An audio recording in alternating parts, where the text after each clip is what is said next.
மறக்காம vadai கிச்சனுக்கு subscribe பண்ணுங்க. ஹாய் ஃப்ரெண்ட்ஸ், அஸ்ஸலாமு அலைக்கும். இன்றைக்கி நாம் என்ன ரெசிபி பார்க்க போகிறோம் அப்படின்னா, சூப்பரான ஒரு அவல் வடை தான் பார்க்க போகிறோம். அவ்வளோ கிறிஸ்பியாக, அவ்வளோ சூப்பராக, இன்ஸ்டண்ட்டாக ஒரு 10-15 நிமிஷத்தில் செய்கிற அளவுக்கு சூப்பரான ஒரு குவிக் ஸ்நாக்ஸ். இது செஞ்சு பார்த்துட்டு எப்படி இருக்குன்னு சொல்லுங்கள். வாங்க ரெசிபிக்குள்ளே போகலாம். ஃபஸ்ட்டு இதில் 2 கப்பு அவல் எடுத்துக்கலாம். வீட்டில் இருக்க மெம்பர்ஸ் பொறுத்து நீங்கள் எடுத்துக்கோங்க.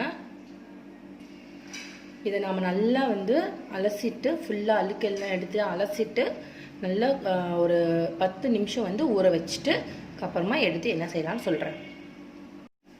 இதை பார்த்தீங்கன்னா நல்லா அலசிட்டு ஒரு அரை டம்ளர் தண்ணி ஊற்றி வச்சுருக்கேன்.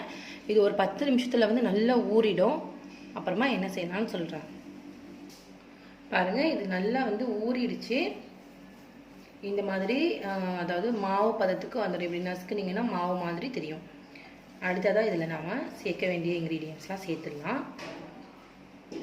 ஒரு வெங்காயம் அரிஞ்சு வச்சுருக்கேன், கொஞ்சமாக கொத்தமல்லி கீரை, ஒரு பச்சை மிளகாய் வச்சுருக்கேன், கொஞ்சம் கருவேப்பிலை வச்சுருக்கேன்.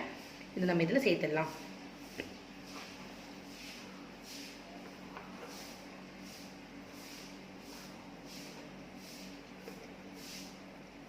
அடுத்ததாக வடைக்கு தேவையான அளவு உப்பு,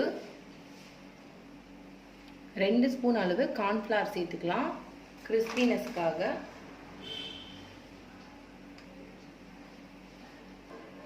இவ்வளோதான். இதை நாம் இப்போ நல்லா ஒன்றோட ஒன்று நல்லா மிக்ஸ் ஆகிற அளவுக்கு பிசைஞ்சு எடுத்துக்கலாம். இந்த பதத்துக்கு இந்த மாவை கொண்டு வந்துடுங்க. அதாவது இப்படி நல்லா பிசைஞ்சிக்கிட்டு தட்டுனீங்க அப்படின்னா இந்த மாதிரி வடை மாதிரி தட்டுனா வரணும். அந்த அளவுக்கு இதை நாம் செஞ்சுக்கலாம்.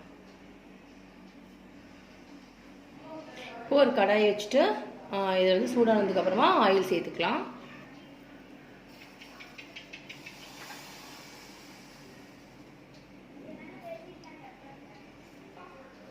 ஆயில் ரொம்பவும் சூடாகிடக்கூடாது, ரொம்பவுமே இதுவாகிடக்கூடாது. நார்மலாக இருக்கணும். மீடியமாக சூடு இருக்கும் போதே நம்ம வடையை போட்டுடலாம்.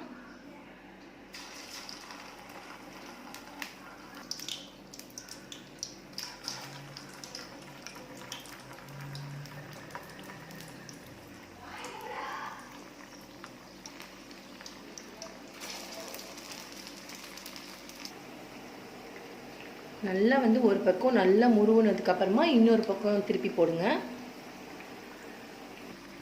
இவ்வளோதான், நம்ம வடை முடிஞ்சிருச்சு. நாம் இதை எடுத்துடலாம். நல்ல ஒரு லைட் கோல்டன் ப்ரௌன் கலரில் இருக்கும் போதே எடுத்துடலாம்.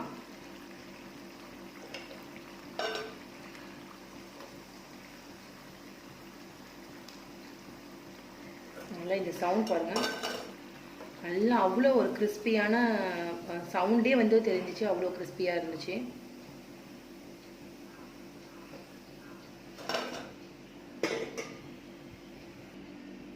இவ்வளோதான் ஃப்ரெண்ட்ஸ், நம்மளோட சூப்பரான அவல் வடை ரெடி ஆகிடுச்சு. அவ்வளோ கிறிஸ்பியாக அவ்வளோ நல்லா இருந்துச்சு. இதை நீங்கள் கெச்சப் கூட, புதினா சட்னி கூட, எது கூட வேணுமானு தொட்டுட்டு சாப்பிட்லாம். திடீர்னு ஒரு கெஸ்ட் வந்துட்டாங்க அப்படின்னா நம்ம மாவரைக்க தேவை கிடையாது. வீட்டில் அவல் இருந்தாவே போதும்.